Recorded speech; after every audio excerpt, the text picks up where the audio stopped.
If you had seen the front lawn of our office back then, you wouldn't have been able to tell that there had been a change inside. The only evidence of that was that there was an uncustomary pile of shattered sheetrock in this big lump in the yard. The changes were on the second floor, immediately above that pile, where two small offices had just become one large office. Now, a man from our staff went after that temporary wall that divided the people in that room, ripped it out in no time. I'll tell you, it felt pretty different in there with that wall gone. Wish they were all that easy to tear down. I'm Ron Hutchcraft. I want to have a word with you today about the Great Wall Destroyer. Let's go to another upstairs room with a lot of walls in it. This room is an upper room in Acts chapter 2, where we find our word for today from the Word of God. And in a sense, there were a lot of walls there. It tells us when the disciples arrived, they went upstairs to the room where they were staying, and then it lists some of the people who were there. It mentions Peter. Of course, Peter was very different from somebody else listed there, like Thomas. Peter was sort of a walking gland. He's like all emotions. Thomas, not his type. Thomas, cerebral, the thinker, always got an intellectual question. Oh, and then it talks about Matthew. He had worked for the government as a tax collector. And then it mentions Simon the Zealot. He'd been a revolutionary trying to overthrow the very same government that Matthew worked for. In fact, only a few weeks before, all of these guys were in the upper room together, and they'd been arguing over who was going to be the greatest. They were each one trying to win king of the hill against each other. Listen to what happens. It says they all joined constantly in prayer. Chapter 2, verse 1. On the day of Pentecost, they were all together in one place.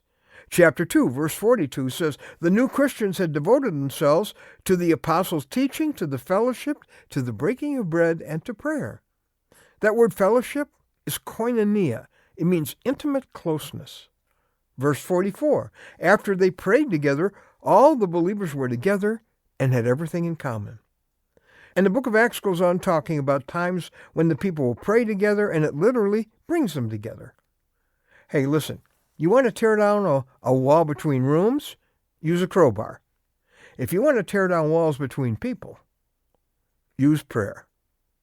You can't get really, really close until you really, really pray together.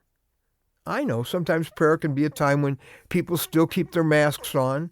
They keep it superficial. They stick to this general praying kind of stuff.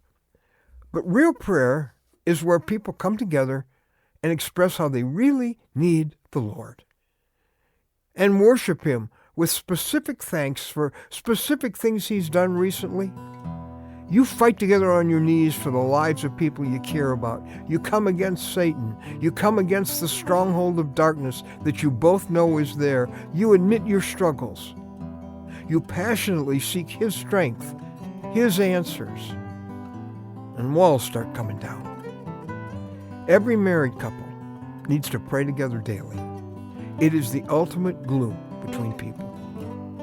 Christian co-workers, parents, their children, Christian friends.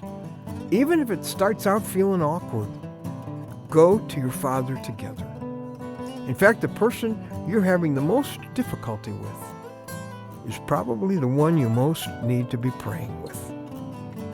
When we go into the Father's presence, sort of distant from each other, we almost always come out of His presence closer. Prayer softens hearts. Prayer helps us see people and situations through God's eyes. And prayer, so often, is the great wall destroyer.